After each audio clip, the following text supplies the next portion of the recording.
So I really wanted to have a sort of getting down to brass tacks moments here. Um, I was discussing with one of my close friends and mentors for the last 25, almost 30 years, Dr. Sherman Jackson, and we were having a conversation about the Qur'an is, again, the book that is most talked about but not read. And in particular, American Muslims, I do not feel indigenous, have really developed a close and intimate relationship with simply reading the book of Allah. Now, what many people have come to understand as reading the Qur'an has amounted to such things as like tajweed, learning to recite with all of the correct, what we call like the makharij, the different methods of pronunciation and rules. And this is, undoubtedly all a part of reading the Qur'an. But what I'm trying to get at least here, is the importance of a sort of quotidian or daily relationship with reading the Qur'an. And so I had called him and I had sought his advice. I was thinking of teaching an additional class at the center, at Middle Ground, of a sort of Arabic appreciation, right? Because I said, well, it seems like for the average American Muslim, both born or convert, that for the large majority of us, sufficient proficiency in the Arabic seems to be kind of elusive. And it's my feeling that because of this elusiveness of the Qur'an, that not as many people are reading it as they ought to be. Perhaps they feel put off by it, or they feel that by reading it in a source that is other than the so-called pure Arabic of the Qur'an, then somehow they're not only getting a second-hand experience, but they may in fact be getting a deficient experience. To me, this is akin to telling a person that because, you can't get, you can't make it to the cafe that has the organically washed, ethically sourced, this and that beans, that you just can't enjoy like a decent cup of coffee, right? Or that the only way you can enjoy it is in the cafe and you can't make a decent cup of coffee at home, which I do all the time. So, being that as we approach the month of Ramadan, and especially many people in the month of Ramadan like to read what is often referred as a juz'a of Qur'an a day. You can check out my website that I developed a couple of years ago, Ramadan Rocks, if you want to get into what is a 30th of the Qur'an, if you want to divide it into those. And I mean, look, that's all wonderful, that's great. But as somebody who works, not only as imam, but also as an educator, but also as a counselor, a lot of what I just see is a general sort of malaise or deficiency in a literacy of the Qur'an. I know this is going to be really controversial, so hang on for a moment. But one does not need to have a mastery of the Arabic language in order to live a rich and full life as a Muslim. One need not have total mastery of morphology and sarf and all of these other things to, one, be able to discern, what does Allah want from me in this life? What does God want from me in this life? What does He want me to do? What does He not want me to do? What engenders His love? What engenders His distance or His wrath, and so on and so forth. Now, I'm not saying that Arabic cannot greatly appreciate or increase one's appreciation of the Qur'an and of Islam. Undoubtedly, right? I would be lying if I said that that's not so. But because I tend to also be somewhat of a pragmatist in the way that I approach teaching Islam, is that from what I've observed, and for a number of reasons, the average American Muslim just simply isn't going to be able to acquire those skills. One, we're all pretty busy. Perhaps once you reach, perhaps even once you reach the college age, you're so absorbed in, your study, your career, and so on, and then transitioning out of that, hopefully, out of mom and dad's basement into, a job and getting married, that it's true. Once you start changing diapers and dealing with the daily commute, it can be a real challenge. Others, even if they had the time, they may not have the resources or the means to go overseas and abroad and study.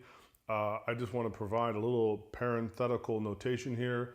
I never really went anywhere overseas except for a summer very briefly. And I have been able to, obtain a very strong grip on the Arabic language. One, it helps because I taught it for several years. Other secret, un secreto, mi amigos, estuve un niño, tuve una oportunidad muy grande a aprender unos idiomas. So I had a wonderful opportunity as a kid, to learn English and Spanish and Japanese, some French and some German, and then of course, Arabic. So I was able to learn Arabic because I had learned, roughly 3 or 4 other languages before I learned it by the time I was 18 or 19 when I became Muslim. And I say all that not everybody may necessarily have the natural predilection towards language, because one thing that it does require is a lot of time and a lot of repetition. So even though I did not study abroad for my Arabic, I was able to recreate for myself a kind of immersion environment. And then I just happen to really love doing grammar drills and all this other stuff that, a lot of people either don't have, or they have poor study skills. Some people have good intentions, decent amount of, horsepower upstairs, but they don't have good study skills, especially when you're doing it on your own. So, make every effort. That's fine if you can. I'm just here to remind people that even if you are not able to, right, that's okay. You can still have a firm grasp and understanding on what we should be doing with our lives as Muslims. And another little secret, many of, or at least I would say several well-known American Muslim scholars and imams, before they were scholars and imams, were just regular old converts or whatnot, right? We cut our teeth on some of those early translations that for some reason now have become very taboo, like Yusuf Ali. Scary. Yusuf Ali translation is a great translation. Yes, I would most certainly avoid the commentary. Am I saying that it's perfect? No. But here's the thing. Just because something is written in Arabic doesn't make it perfect either. I know that this is going to cause some people's brains to explode. Now, what are some of the things that you can do? Well, if you are going to try, and I'll try to find a link to it. My friend Sheikh Joe Bradford actually had some resources on learning Arabic, right? I'll share a few of my own. One is you have to make a schedule. So if you want to learn Arabic, it has to become a priority. You're not going to learn it if it's something that you're just going to kind of dip in and out of. It has to become a priority, meaning that you got to carve out some time ideally every day, even if it's for like 20 minutes, right? They say, if you take a walk for 20, 30 minutes, that benefits you. Well, I would, just as complete hearsay, probably say if you dedicated 30 minutes a day to Arabic, you probably also would gain some benefit. I'm not saying you're going to become Sibawayh or Al-Jurjani, but you will definitely improve. Repetition. Repetition is the key to language. It's the key to learning actually most things. I mean, that's why they call it the 10,000 hour rule, because you need to repeat things. So I noticed when I was teaching, when I've taught Arabic in the past, and I've given people homework or given them little worksheets of where they can make their own sentences, write things out, create their own vocabulary sets. Guess what? Nobody does this stuff. Well, that's why nobody improves. Way back in the day, in my Lawrence of Arabia days, when I used to walk around in a thobe and a turban and all that stuff, I used to drive a cab. And this was back in the days before MP3. So I used to have this little Tascam tape recorder.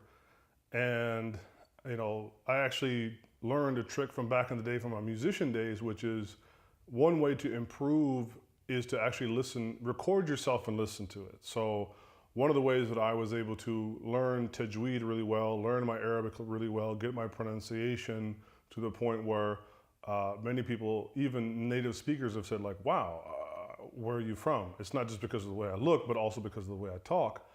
I used to tape myself, right? And I would go, ugh, that sounds horrible. And I would work and revise and work and revise. So, come up with a system of where you can try and create your own immersion, right? So listen to broadcasts, get tapes. I mean, there's so many resources now on the internet that, quite frankly, nobody really has any excuse to not improve. I'm not saying you certainly have an excuse maybe to not become super proficient, because there are many other variables that will affect whether a person ever becomes super proficient, right? But you can make the best strides forward possible to make to improve your Arabic. There's all those things you can do. I would say, obviously, a teacher is much better than studying by yourself. So try to seek out those resources, if possible. But to return to my original point, if you are not able to ever get to a point where you can just crack open a book of fiqh or tafsir or whatnot, and look, simply because you can read the Arabic doesn't mean you necessarily understand. That's like me cracking open a book on brain surgery. I can probably read all the words that are there. Nobody would probably entrust me with a scalpel to start cutting on them and doing brain surgery. The same way is that simply because you gain some understanding of the Arabic language doesn't mean that you necessarily understand the Qur'an. There are many other things that go along with this. So don't feel that because you cannot, be steeped in all of the minutiae of the inflections of the Arabic language, that you cannot live as a pious Muslim that Allah will love, that can engender His pleasure in this life and in the next. So heading into Ramadan, just read the book in whatever your language is, and inshallah, may Allah Ta'ala put benefit for you on your scales in this life and on the Day of Judgment. Jazakum Allahu khairan. Assalamu alaikum.